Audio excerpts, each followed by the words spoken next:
Yo preguntaba si esto era una iglesia o un cine, porque qué lindo que está, realmente qué hermoso. Bueno, ustedes estaban orando por los terremotos que hay. Es interesante porque yo estaba en Colombia y terminé mi conferencia un domingo en la noche y el lunes a la madrugada fue el terremoto, así que me salvé ahí. Pero dicen Colombia, ¿no es cierto? Venezuela, Colombia, Perú y más abajo ¿qué está? Chile, así que lo estamos esperando. Pero estamos ya acostumbrados, ya estamos un poco acostumbrados a esto. Bueno, en el día de hoy voy a hablarles del contenido, un poquito, ¿no? Del contenido de este libro que se llama La Revolución de las Ideas. Del libro no voy a hablar porque es lo que voy a hablar ahora, así que no hace falta que les hable del libro. Pero yo soy muy consciente de mi debilidad y que yo solamente puedo transmitir palabras, pero no puedo transmitir el Espíritu Santo, eso lo tiene que hacer Él. Entonces vamos a pedir al Señor, usted pídale al Señor, tú pídele, vos pedile al Señor que te hable. Ora conmigo esto, Señor Jesús, abro mi corazón a ti. Quiero escuchar palabra tuya. Abro mis oídos a ti. Abro también mi corazón a ti. Háblame más allá de lo que este hombre va a hablar. Señor, necesito tu revelación. En el nombre de Jesús. Amén. Cuando Jesús estaba aquí en la tierra, decía, arrepentíos porque el reino de los cielos se ha acercado. Ha hablado de un reino es donde hay un rey y donde hay leyes. Y esas leyes dijo que se habían acercado a la tierra. No dijo que se instalaron, pero sí que se acercaron. Quiere decir algo que estaba lejos, se puso más cerca. Y después nos enseñó ahora así, venga a nosotros tu reino. ¿Qué es que venga el reino de Él? Lo describe en la oración siguiente, hágase tu voluntad, como en el cielo, se haga también en la tierra. En otras palabras, que las leyes del Señor que rigen en el cielo, entonces se hicieran parte también en la tierra. Y eso pasó. Cuando Jesús vino, produjo un cambio histórico. Por eso la historia se divide en antes de Cristo y después de Cristo. ¿Vieron? De lo único que no se habla es de Cristo en historia. Es una cosa que hay que cambiar en la educación. Y entonces Jesús produjo un cambio en la historia, el cual vamos a hablar un poquito ahora. Y fue tan importante este cambio que produjo una revolución cultural. Entonces, algo de lo que quiero hablarles hoy es cambiar algunos paradigmas que hay en nuestro concepto de evangelización. Cuando nosotros pensamos en evangelizar personas, ¿no es cierto? Le hablamos a alguien de Cristo, se entrega a Cristo, no, lo estamos evangelizando. ¿Esto es correcto? Sí, es correcto, porque Jesús hacía eso. Jesús evangelizó a la mujer samaritana, Jesús evangelizó a Nicodemo, Jesús evangelizó a las grandes multitudes, pero hoy quiero agregar otro concepto de evangelización, que además de evangelizar personas, evangelicemos las ideas. El próximo campo misionero que tenemos que enfrentar es el mundo de las ideas. Por eso se habla de ideologías, que son las que están llenando nuestros países, aquí en Latinoamérica y en el mundo. ¿Qué son ideologías? Ideas rectoras que producen otras ideas, que dominan sobre otras ideas y que producen cambios culturales contra el cristianismo. Por eso tendremos que evangelizar las ideas. Quiero ponerles un ejemplo concreto sobre esto, que coloco también en mi libro. Si nosotros tenemos dos profesores de historia, uno que es cristiano y otro que es ateo, ¿no es cierto? Los dos son profesores de historia.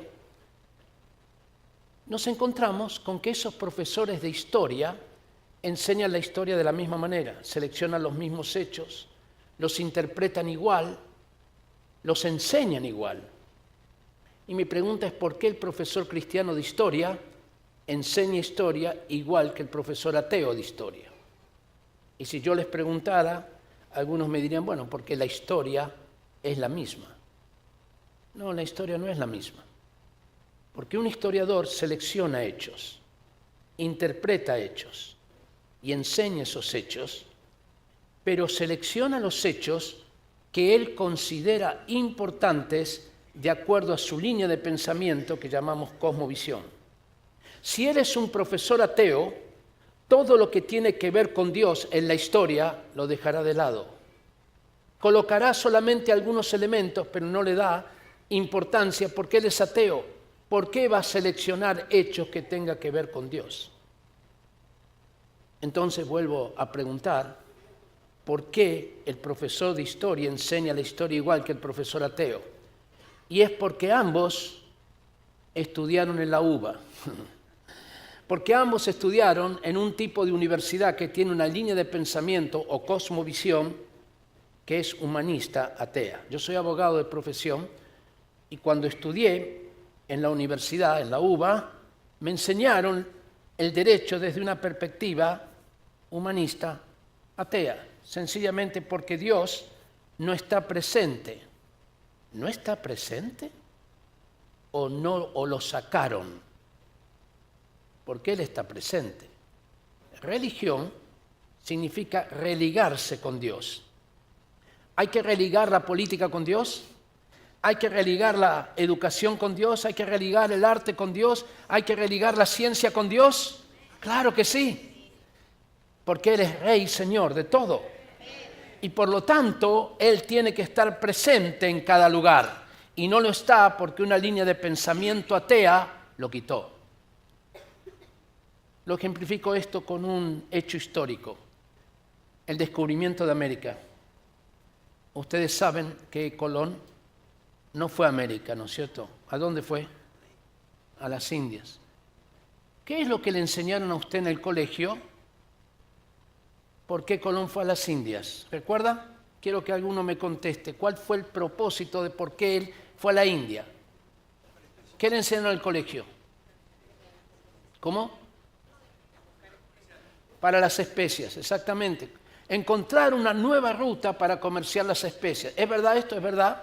1453, el Imperio Romano de Oriente había caído, entonces no se podía ir de España a la India porque estaba el Imperio Turco Otomano y era una zona de guerra. Ya se sabía que la Tierra era redonda, aunque como ustedes saben recién se comprobó con la expedición de Magallanes y concretamente Sebastián Elcano. Pero ya se sabía que era redonda, así que es verdad esto, es toda la verdad. Veamos lo que dice el protagonista de la historia. Hay que darle algún crédito al protagonista, ¿les parece? ¿Qué dice el protagonista, Cristóbal Colón? Comillas. No fue inteligencia, ni la matemática, ni la cartografía la que me llevó en este viaje, sino la divina providencia de Dios para que se cumpliera lo escrito por el profeta Isaías.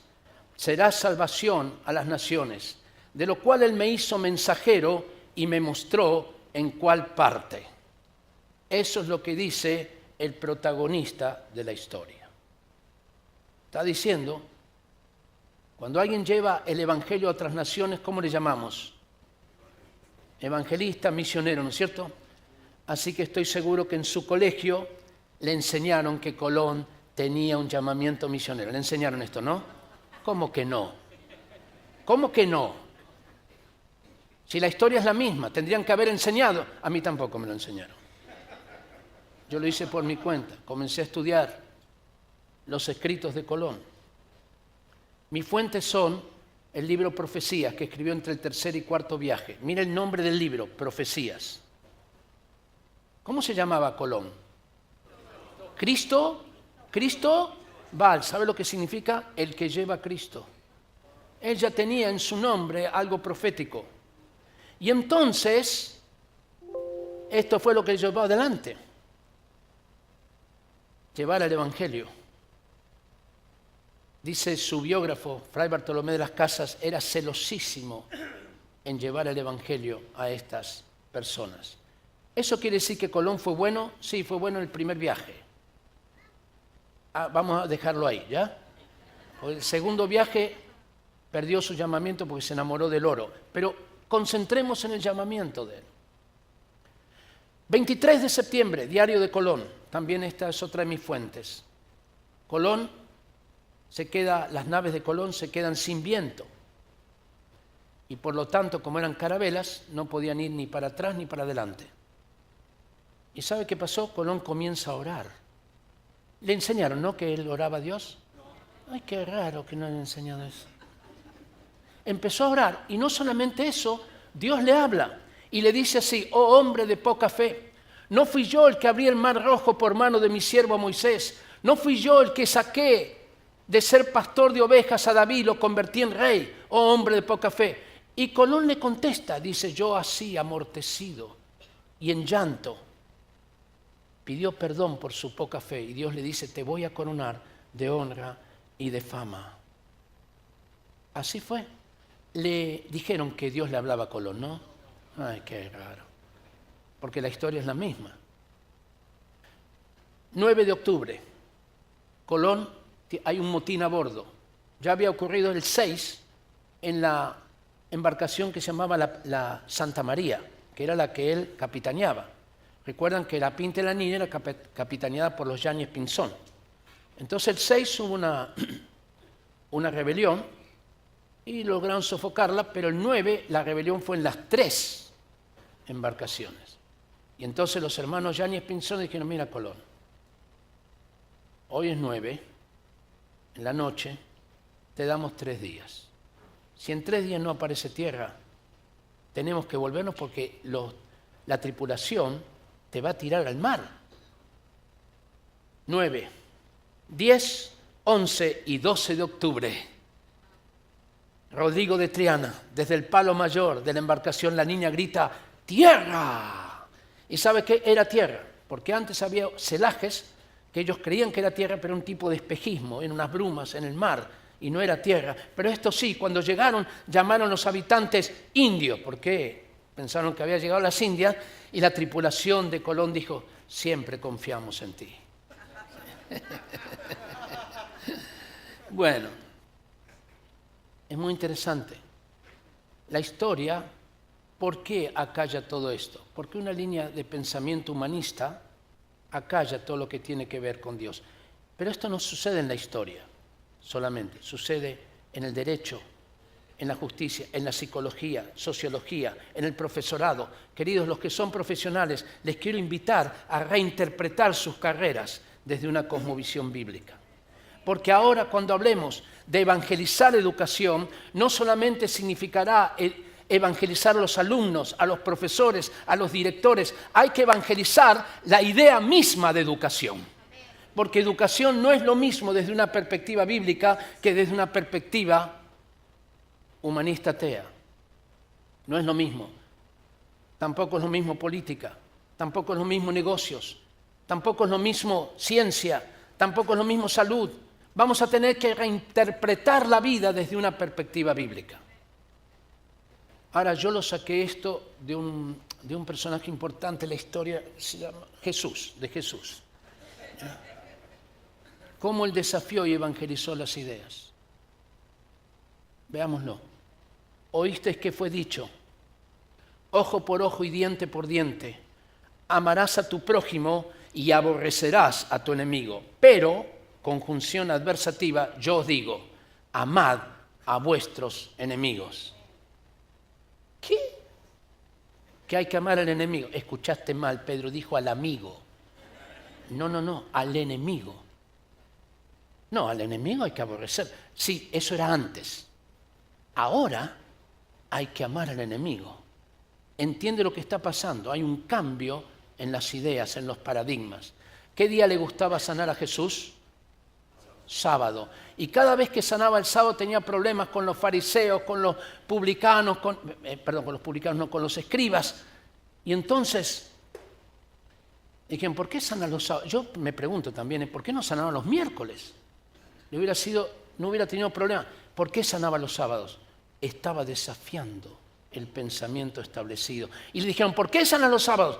Y les hablaba a los judíos, buenos comerciantes, porque si a ustedes se les cae un animal el día sábado en un pozo, no esperan al otro día para sacarlo. Yo también hago el bien el día sábado. Ok. Comía con los pecadores. Dime con quién andas y te diré quién eres. Jesús dijo, no, yo soy el Hijo de Dios, pero si eres el Hijo de Dios tendrías que comer con los intérpretes de la ley. No, es que los sanos no tienen necesidad de médico, sino los enfermos, y yo vine a salvar lo que se había perdido. Ok. Y los niños que valían nada. Dejen que los niños vengan a mí y no los estorben, porque de ellos es el reino de los cielos. ¿Qué está diciendo? Otra cosa, Pedro y Juan, traigan a ese niño, pónganlo aquí. El que no fuere como este niño no puede entrar en el reino de los cielos. Yo imagino a Juan y Pedro diciendo, ¿cómo eso?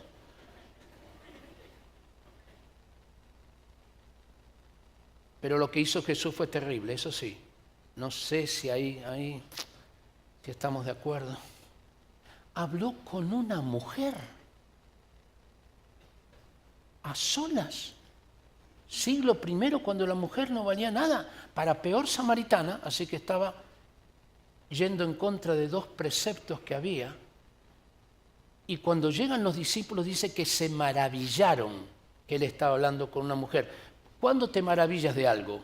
Cuando no estás acostumbrado. Jesús está rompiendo paradigmas. Jesús fue el único maestro de la antigüedad que tuvo discípulas mujeres. Lucas capítulo 8. Susana, Juana, María Magdalena, Marta de Betania, María de Betania y muchas otras, dice, que aún le servían con sus bienes. Imagínate, este Jesús rompiendo paradigmas. Toda la gente lo miraba. Otra cosa, cuando oren no hagan grandes repeticiones. ¿Ya? Ni amen hacerlo en público para que todos lo vean. Ay, ¿cómo van a ser que somos espirituales? Vuestro Padre que está en los cielos recompensará en público. Otra cosa, cuando ayunen, lávense la cara. ¿Ya? No le muestren a todos que están, ay no, pero el asunto es que, no le muestren. Pero ¿cómo van a saber? Es vuestro Padre que está en los cielos. Ay, cuando den limosna, dejen de mandar al trompetero delante. Voy a dar limosna. Que todos lo sepan. Que una mano no sepa lo que hace la otra. Otra cosa, lo que entra por la boca no contamina al hombre, sino lo que sale de la boca.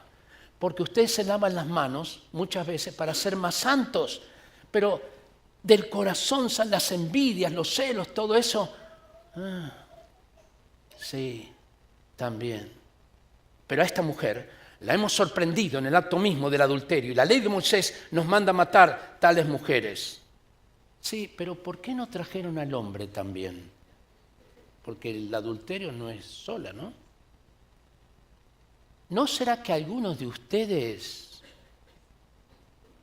el que esté libre de pecado, tire la primera piedra? No quedó ni uno. ¿Ya? Y le dijo a la mujer, ni yo te condeno, vete y no peques más. Pero esa otra mujer que entró en casa de Simón, justo de Simón, el fariseo, y le dice, entra esa mujer y empieza a ungir a Jesús, los pies de Jesús, y lo hace con perfume tremendo. Y Simón, el fariseo, no dijo nada, pero lo pensó. Si este fuera el Hijo de Dios, sabría que esa mujer es pecadora. Y Jesús lo miró y dijo, sé lo que estás pensando. Bueno, porque es una mujer pecadora. No, es una mujer adoradora. No, es pecadora, es adoradora. No, pero es adoradora esa mujer. Porque Dios no mira lo que está delante de sus ojos, mira el corazón. 1 Samuel 16:7. Y entonces empezó a producir cambios. Usted imagínese la estructura mental de los judíos y Dios y el Señor comienza a tirarles abajo, a romper las estructuras, a que se cuestionen en su pensamiento. Nosotros, Iglesia de Cristo, hagamos lo mismo con la sociedad actual, que se cuestionen sus pensamientos, que esa gente comience a decir, ¿será verdad lo que pienso? Porque hay un Dios, toda verdad. Tremendo. Y entonces los cristianos comenzaron a producir otros cambios. Cuando Jesús ascendió a los cielos, entre los romanos había una ley que decía, se matará a los niños que nacen débiles y deformes. Era una ley. Por ejemplo, se mataba a los niños sordos, a los ciegos, a los débiles, si era muy numerosa la familia. Si el niño lloraba poco, había todo un código, también se lo mataba. ¿Ya? Había todo un código que fue dictado por Solano de Éfeso, un griego, las características de un niño que podía ser criado. Y había dos formas de matarlo. Uno era ahogándolo y otro era dejándolo en el campo para que las bestias se lo comieran. Ustedes recordarán la fundación de Roma, de Rómulo y Remo, que eran dos niños abandonados, que una loba que se los tenía que comer, en lugar de comérselos, los amamantó. Bueno, todo es una leyenda, pero te da a entender lo que sucedía en Roma. Y entonces los cristianos crearon otro documento, se llama la Didaqué. Y ese documento decía, no cometerás infanticidio. Ahora entienda, la ley romana decía, hay que matar a estos niños. Y la ley cristiana decía, no hay que matar a estos niños. Era un problema. Y entonces los cristianos salían al campo a ayudar a estos niños, recogerlos. Y en un momento dado, el César de Roma se dio cuenta, y había un cristiano que se llamaba Benigno. Y él rescató mucho a estos niños. Entonces el César de Roma lo tomó y lo mandó a matar. Hoy le levantaríamos un monumento a alguien así. Pero en ese tiempo eso era la ley. Y entonces los cristianos siguieron luchando. No te conformes a lo que las leyes digan. Lucha para cambiarlas. Lucha para cambiar el pensamiento. Y entonces los cristianos, cuando dejaron de ser perseguidos, en el año 311, después 313, fueron llevando cada vez más este pensamiento. Y en el año 374, los cristianos cambiaron la ley. Y la nueva ley decía, cualquiera que matare a un niño, cualquiera fuera su condición, será culpable del crimen de infanticidio. Y cualquiera que abandonara a un niño, cualquiera fuera su condición, será culpable del crimen de abandono. Y esa legislación pasó a todos los países del mundo. Y si hoy Argentina, Chile, Kenia, Estados Unidos, Japón, en todos los lugares se protege a estos niños, es porque en el año 374 un grupo de cristianos se levantó, desafió el pensamiento y terminó con esa ley. Y nosotros somos llamados a hacer exactamente lo mismo.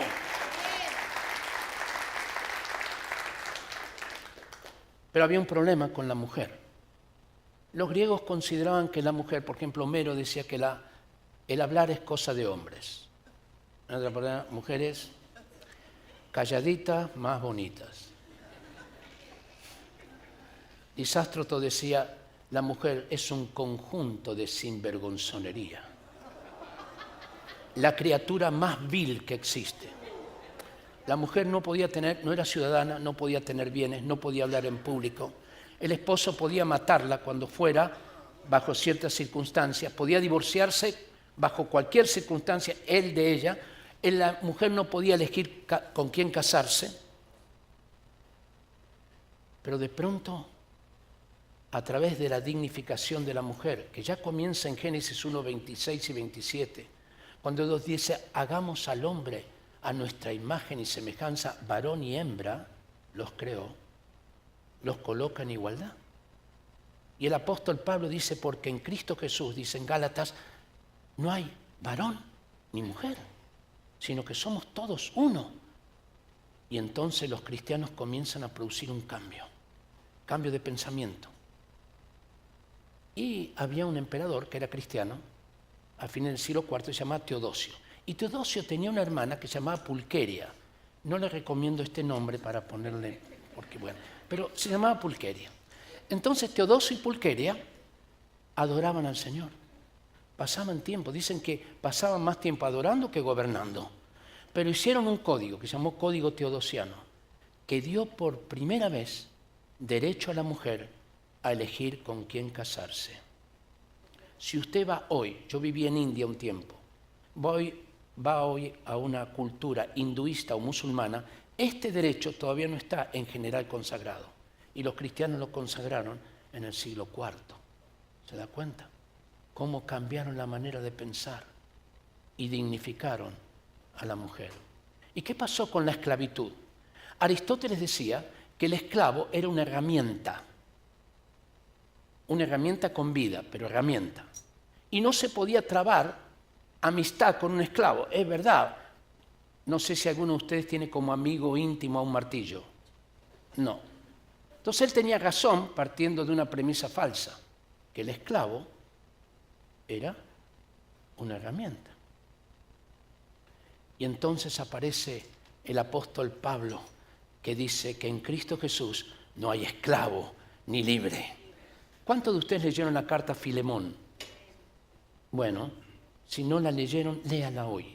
Tiene un capítulo, una página. Y habla de un esclavo que se llama Onésimo. Y Onésimo era el esclavo de Filemón. Y lo mandaron a la cárcel, posiblemente porque le robó a Filemón, vayan a saber. Y se entregó a Cristo en ministerio de Pablo, porque Pablo dice, yo lo engendré en mis prisiones. Pero ahora iba a salir de la cárcel e iba a volver a su amo Filemón. Y Pablo le escribe a Filemón, no lo trates más como un esclavo, trátalo como un amado hermano. Nada que ver con Aristóteles, ¿se da cuenta? Nada que ver. Y los cristianos en el Imperio Romano comienzan a tomar esto y comienzan a liberar esclavos. Crisóstomo, que era un padre de la iglesia, dijo así, los cristianos lo que tenemos que hacer es comprar esclavos, educarlos, liberarlos. ¿Se da cuenta la plata que tenían que invertir los cristianos? Comprarlos costaba plata, educarlos costaba plata para después liberarlos. ¿Por qué hacían esto? Porque un esclavo educado no volvía a la esclavitud. Tremendo. ¿Y sabe qué pasó? Empezó a reducirse porque los esclavos llegaron a liberar hasta 1.500 esclavos. Ahora entiéndame, eran mercadería. Es decir, que alguien que estaba liberando 1.500 esclavos tenía un problema patrimonial, es decir, una merma en su patrimonio, porque eran mercancía. Y los cristianos comenzaron a hacer esto. Era tan fuerte esto que uno de los esclavos, Calixto I, era un esclavo y, ¿sabes?, se convirtió en el obispo de Roma. Es decir, un esclavo era el pastor de todos los libres, porque en Cristo Jesús no había esclavo ni libre. Y poco a poco fue cayendo la esclavitud hasta que desapareció en el Imperio Romano. Pero en el siglo XVII reapareció, porque los ingleses y los europeos vieron que podían tener mano de obra gratuita trayéndola de África. Y comenzó el tráfico de esclavos. Y entonces se levantó un hombre que se llamaba William Wilberforce. Y este señor quería ser pastor evangélico, pero había un grupo al que él pertenecía que se llamaba los Clapham, que lo convencieron porque él tenía la oportunidad de entrar en política, que se metiera en el Parlamento. Y luchó 30 años para abolir la esclavitud. Y en el año 1833 lo logró. E Inglaterra proclamó que no había más esclavitud. 2 días después, William murió. Se fue a casa. Había cumplido su misión. Y estas fueron sus últimas palabras en su epitafio. No fue el epitafio, sino fueron sus últimas palabras recogidas por los que estaban ahí. Gracias, Señor, que me has permitido ver el día en que Inglaterra está dispuesta a pagar 20 millones de libras esterlinas para liberar a los esclavos. ¿Por qué? Porque había que indemnizar a los dueños de esclavos, ¿me explico? 20 millones era la mitad del Producto Bruto Interno del país de un año. Tremenda indemnización. Eso tuvo que ser una obra del Espíritu Santo. ¿Y sabe qué pasó? Como Inglaterra era el dueño del mundo, impuso a los demás países de Europa que hicieran lo mismo. Y se terminó la esclavitud, porque un hombre, un cristiano comprometido, se levantó y cambió la manera de pensar de una sociedad.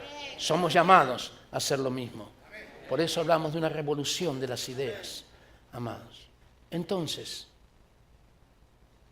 fueron los cristianos los que van a terminar con el concepto de que la vida no tenía valor, porque aparece un tal Jesús de Nazaret.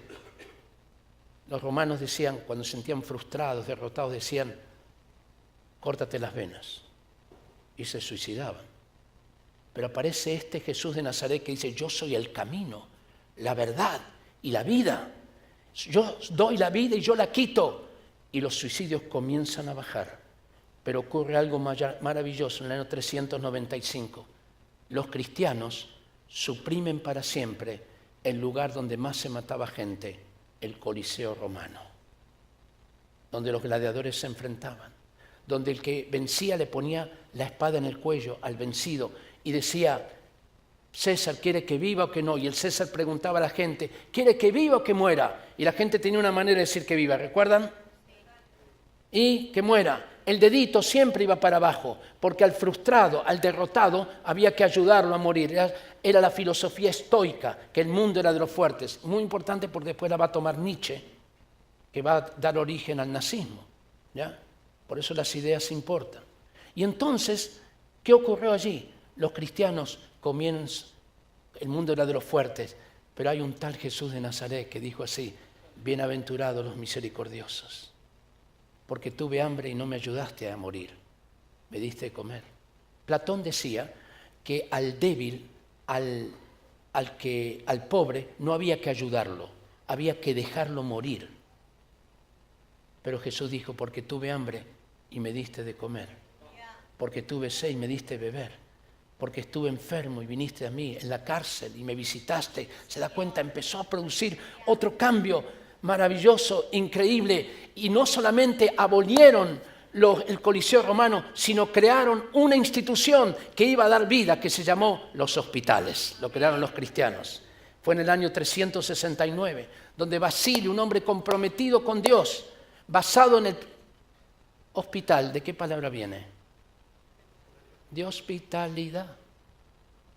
Basado en el principio de hospitalidad de Jesús, crea el primer hospital en Oriente. Y en el año 390, Fabiola crea el primer hospital en Roma. Fabiola era una mujer pagana, pero se entrega a Cristo completamente. La discipula a un hombre que se llama Jerónimo, y ella era una mujer que tenía mucha plata, era viuda, y dio todo el dinero que tenía para construir el primer hospital en Roma. Así que todos los hospitales que ustedes conocen, cuando van a un hospital, son nietos de esos dos hospitales, creación cristiana. Ya. Y ya más contemporáneo, hay algunas personas que estudian enfermería acá, son enfermeras, ¿alguna enfermera por acá? Enfermera, levante la mano. Ah, muy bien, muy bien. Entonces, ustedes saben que la madre de las enfermeras era Florence Nightingale, ¿no es cierto? Les enseñaron. Y también les habrán dicho que era una cristiana comprometida, que amaba al Señor. ¿Les enseñaron esto también? No, no le enseñaron. ¿Ve cuál es el problema? Ella recibe, según su diario, la revelación de esta carrera en sueños.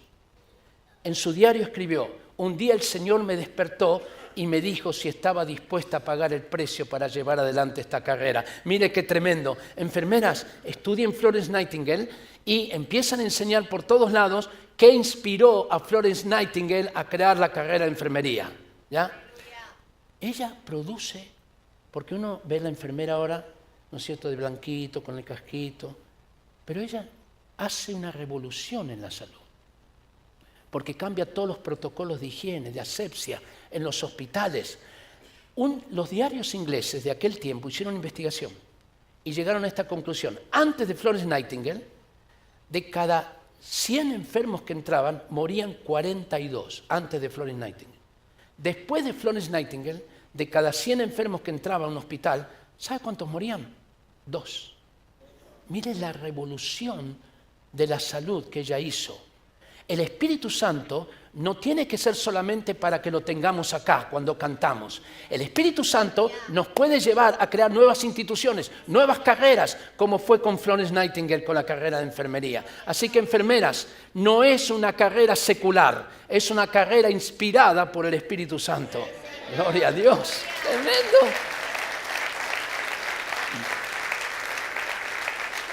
Y entonces, los cristianos entendieron que la educación era muy importante. La educación tenía que ser para todos y comenzaron a elevar el concepto de educación universal, el concepto de educación para las mujeres. Los primeros que crean escuelas para mujeres son los cristianos en el siglo VI. ¿Por qué no se crearon antes? Sencillamente porque si la mujer no tenía valor, ¿por qué había que educarla? Cuando yo vivía en India, más del 50% de las mujeres son analfabetas. Porque si no vale, ¿por qué hay que educar a la mujer? Pero ahora, como en Cristo Jesús no hay hombre ni mujer, se crearon las escuelas para mujeres. Ya no era para una élite educación universal. La educación se hizo obligatoria a partir de Lutero y de Melanchthon, que fue su ministro de educación. La educación pública sostenida por impuestos fue obra también de Lutero y Melanchthon, que convencieron a los príncipes que no solamente tenían que invertir dinero en acueductos, viaductos y guerra, había que invertirla en educación. No fue un principio cristiano metido allí. Y después los cristianos van a crear otra institución. Se llamó los jardines infantiles.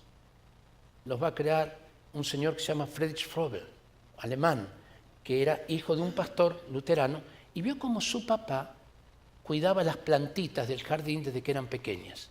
Y dijo, así hay que cuidar a los niños desde que son pequeños, y creó el kindergarten, jardín infantil. Y puso como centro a Dios. Hacía una cantidad de juegos, pero todo apuntaba a Dios como centro. Y fueron los cristianos los que crearon las universidades.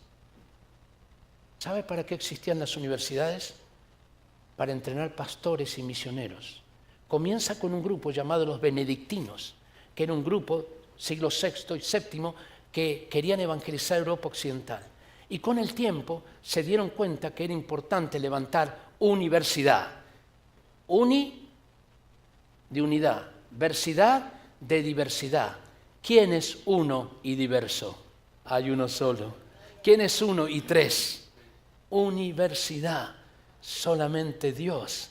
Por eso se creó la universidad. ¿Se da cuenta? La primera universidad fue en 1158, la Universidad de Bolonia, basada en principios bíblicos. La segunda, la Universidad de París. Luego vino la Universidad de Salamanca y luego en Inglaterra, Oxford y Cambridge. Todas con principios cristianos. De Cambridge va a salir un cristiano maravilloso, el físico más importante de toda la historia. Un hombre que amaba al Señor, se llamaba Isaac Newton. Y ese hombre cambia el concepto de la física de todo su tiempo. Y luego comienzan las universidades en Estados Unidos. ¿Cuál es la universidad más famosa de Estados Unidos? Harvard. ¿Sabe quién la creó? Un pastor que se llamaba John Harvard. Por eso le pusieron Harvard. ¿Y cuál era el propósito? Entrenar pastores. Princeton fue levantado por una iglesia evangélica. Yale fue levantado por una iglesia evangélica, porque ese era el propósito, llevar a Cristo en todos los ámbitos. Pero hoy perdimos las universidades. Es hora de recuperarlas. Es hora que comencemos a tener profesores universitarios, científicos cristianos, hombres y mujeres que comienzan a desarrollar lo que Colosenses 1:9 dice, inteligencia espiritual, que son latín, capos en lo que hacen, pero que están basados en la Biblia y llenos del Espíritu Santo.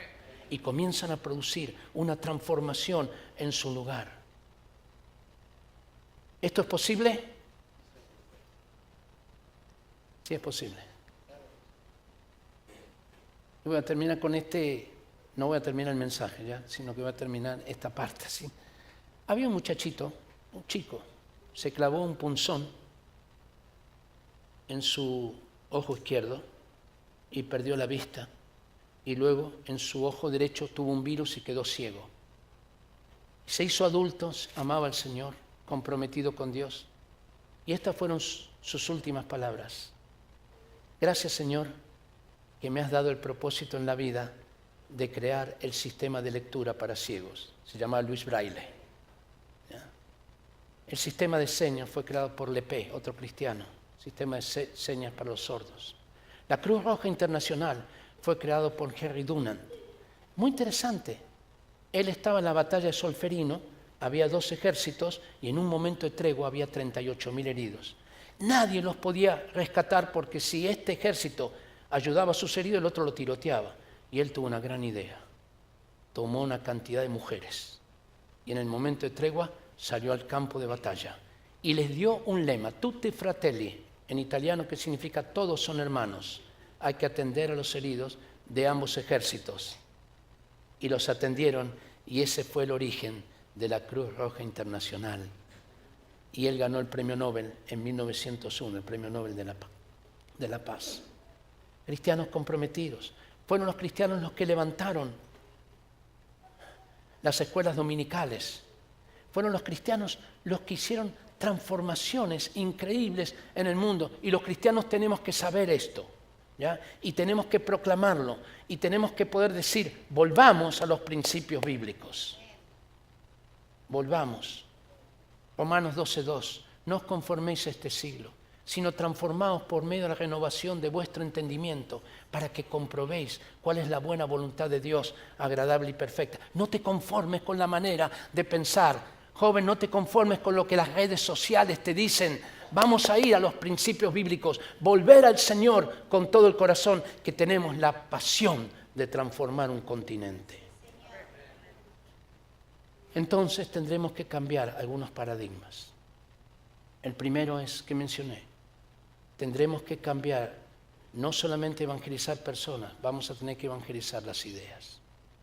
Número 2, vamos a tener que cambiar otro paradigma, que es lo del llamamiento misionero. Hermanos queridos, misionero no es una palabra que está en la Biblia. Misionero es uno que tiene una misión en la vida. Y lo que tendremos que definir es si vamos a ser misioneros en el lugar donde nos encontramos. O si vamos a vivir para trabajar, para comer, para vivir, para trabajar, para comer, para vivir, para trabajar. O vamos a poner el propósito, Señor, voy a ser un misionero. Y algunos dicen, yo no tuve un llamado. Sí tuviste un llamado. Todos ya han tenido un llamado. La cosa es si vamos a obedecer ese llamado o no. Entonces, ¿qué es el llamamiento? El llamamiento no es preguntarle a Dios si tengo un llamamiento. La respuesta es sí, tengo llamamiento. Todos tienen llamamiento. Lo que hay que preguntarle al Señor es dónde, cómo y cuándo. Eso hay que preguntarle en el llamamiento. Puede ser que sea en África, pero puede ser que sea en Buenos Aires. Puede ser que sea como pastor. Puede ser que sea como jucumero. Puede ser que sea como misionero. O puede ser que sea como misionero mecánico, como misionero dentista. ¿Cuántos profesores hay acá? Profesores maestros. Levanten la mano. Ok. Vale. Renuncien. Y conviértase en misionero a la educación. ¿Abogados hay algunos? ¿Colegas? ¿Alguno? No lo veo, pero si hay, renuncie. Y conviértase en misionero a la justicia. Enfermeras, médicos, matronas, renuncien y conviértase en misioneros al área de la salud. Amas de casa, si les digo renuncien, van a decir amén. Convierta su hogar en un lugar de evangelismo. Convierta su hogar. Lo que les voy a contar, no lo juzguen, ¿ok? Hasta que termine. Cuando yo tenía 20 años, Dios me habló, hay una mujer ahí que es prostituta, llévatela a vivir a tu casa. Entonces yo fui a mi mamá. Dije, mamá, ¿qué te parece si nos traemos una chica prostituta a vivir a casa? ¿Qué dice una mamá? Siempre me contestan lo mismo. Mi mamá dijo lo que había que decir. Oremos. Y después de orar me dijo, es del Señor, tráela. Y vino, vivió con nosotros 3 días. Los 3 días nos dijo, a ustedes no los aguanto más. ¿No se fue? Pasaron 2 años. Volvió, ya no a vivir, venía a consultar. Ahora ella fue al único lugar que la había recibido. Y dijo, conocí a un muchacho, pensé que era diferente a los demás, quedé embarazada de él, pero él quiere que aborte, me paga el aborto, y si no aborto va a romper la relación conmigo. ¿Qué tengo que hacer? Ahora ella estaba abierta para escuchar. Le hablamos del Señor y se entregó a Cristo. Y dijo, este bebé va a tener mamá. Fue al muchacho, su amigo novio, y le contó esto. Entonces el amigo novio, amablemente, ¿no? Le dijo, estúpida, loca, idiota, ¿quién te crees que eres? ¿Quién te metió esa idea loca en la cabeza? Ella dijo, la familia Rodríguez de nosotros. Así que él vino a hablar contra nosotros. ¿Cómo se les ocurre? Esta chica no sabe la condición que tiene. Y mi mamá le habló del Señor a él y se entregó a Cristo. Y dijo, este bebé va a tener mamá y va a tener papá y me voy a casar con ella, le dijo a toda la familia. Y se casaron. Los vi después de 45 años, 4 hijas, varios nietos, todos siguiendo al Señor. ¡Tremendo! ¿Entiende lo que podemos hacer?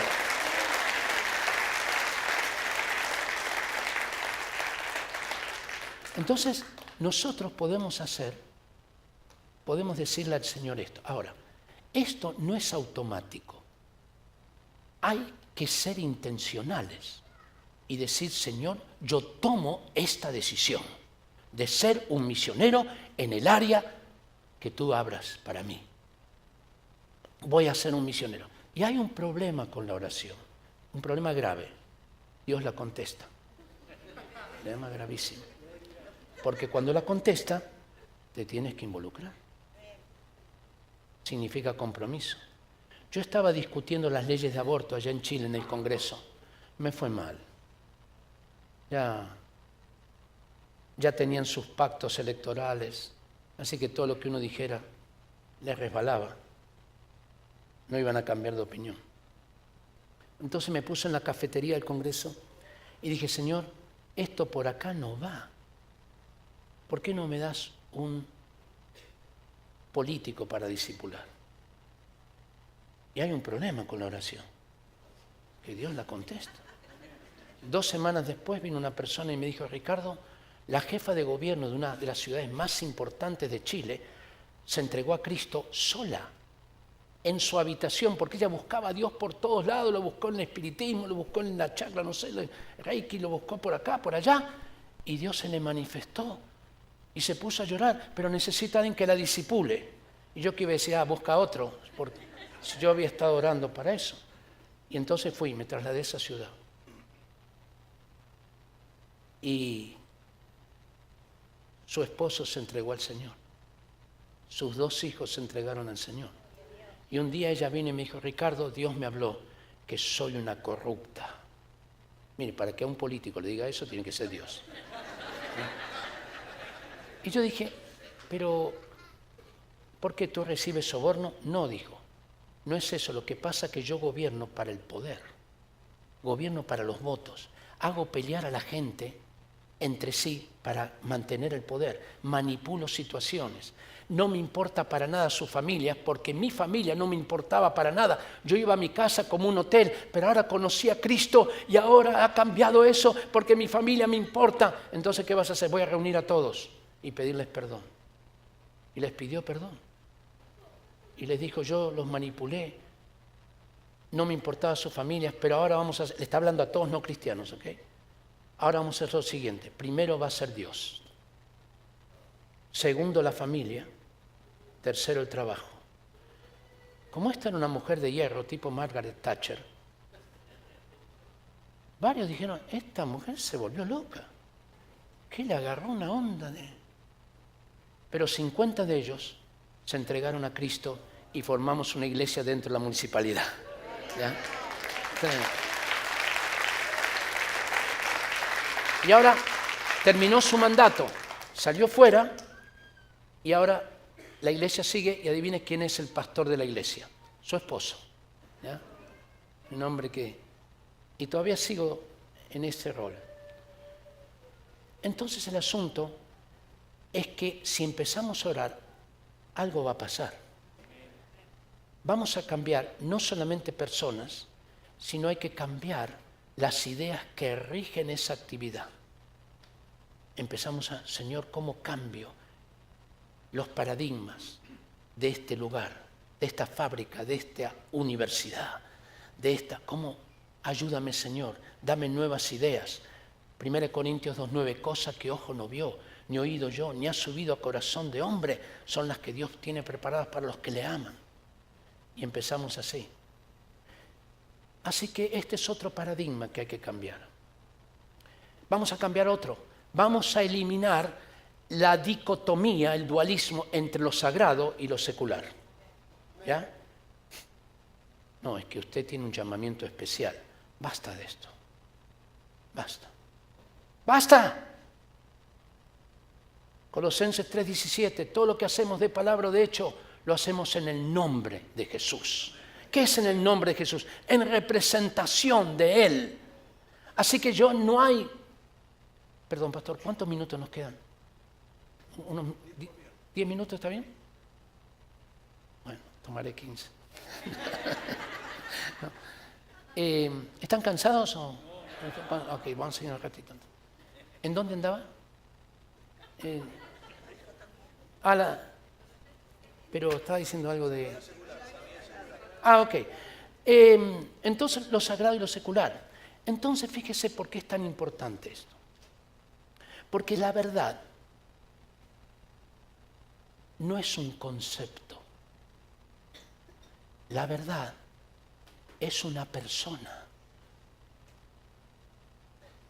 Jesús dijo, yo soy el camino, la verdad y la vida. Él no dijo, yo tengo la verdad. La verdad es una persona. Ahora vamos a racionalizarlo un poco. ¿Por qué Dios es la verdad y por qué Jesús es la verdad? Porque la verdad está dada por el principio. Es decir, cómo comenzó todo. Y hay 3 posibilidades nomás. Una es, no comenzó, el universo siempre existió.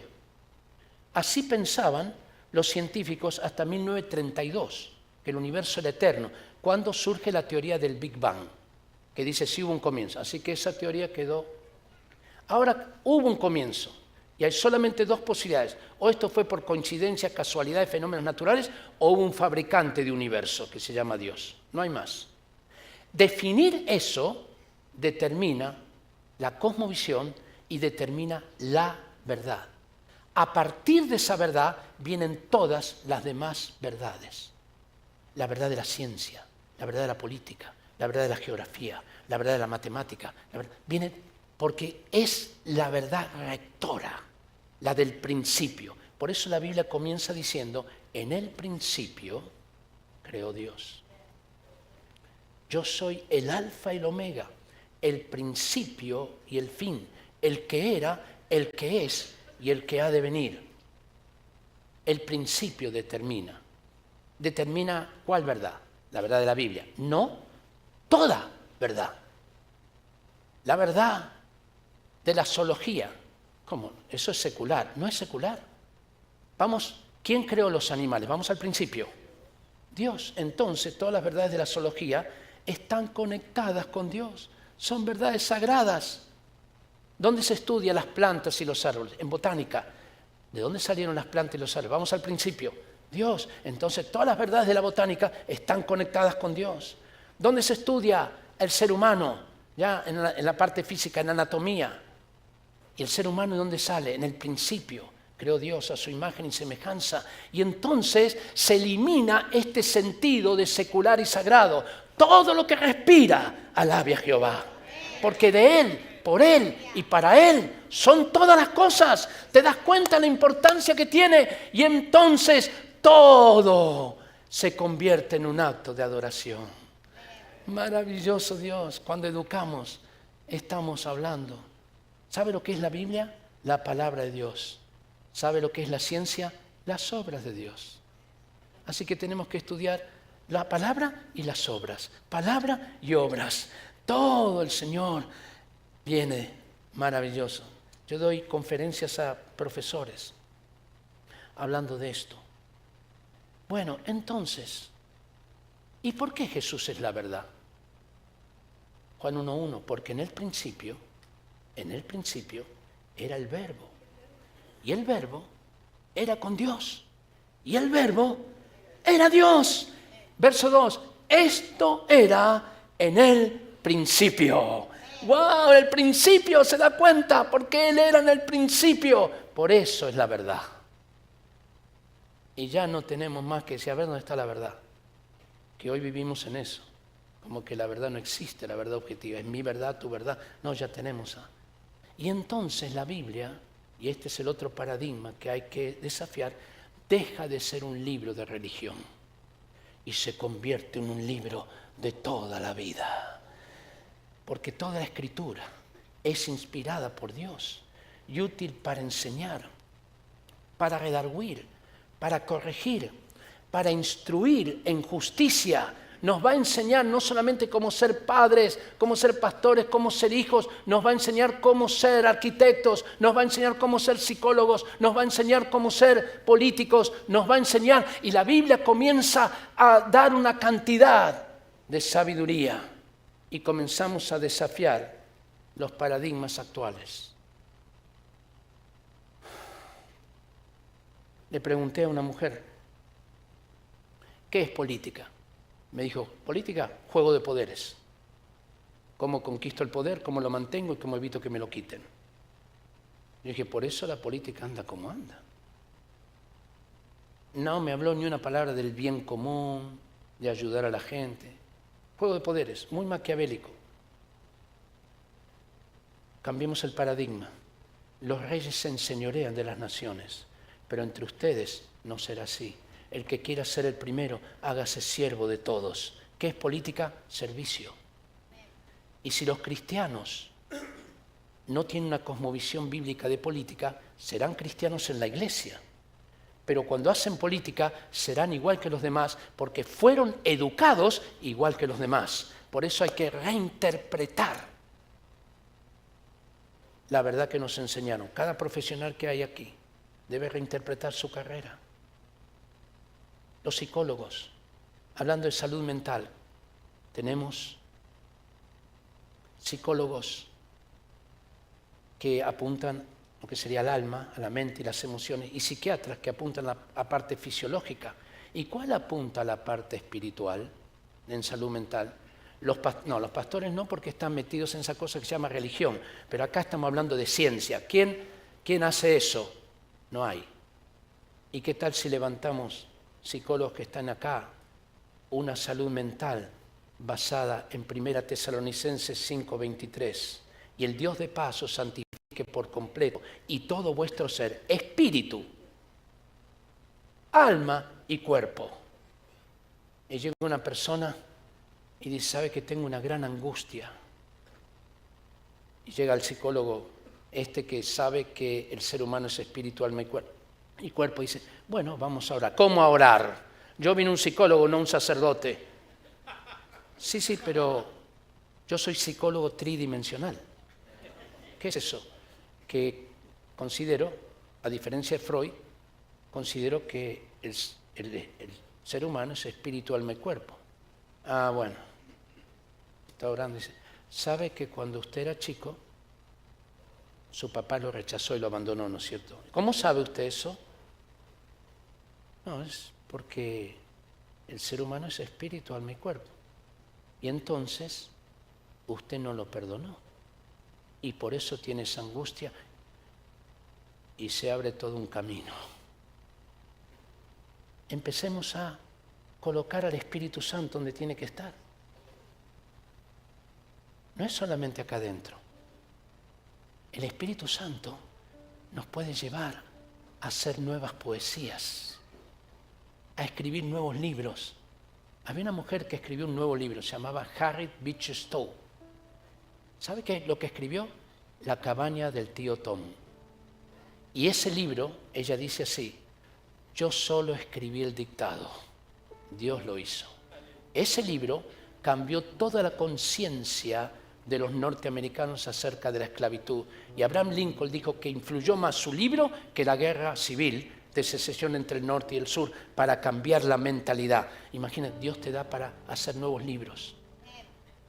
¿Sabe que creo que la manzana que se le cayó a Newton, el Espíritu Santo la cortó para que le cayera la manzana y empezar a elaborar la teoría de la gravitación?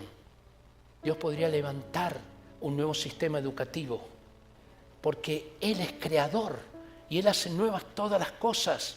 Y Él puede hacer que levantes nuevos ministerios que hoy decimos son imposibles y que lleguemos a lugares donde nunca hemos llegado, porque el Señor levantará una iglesia.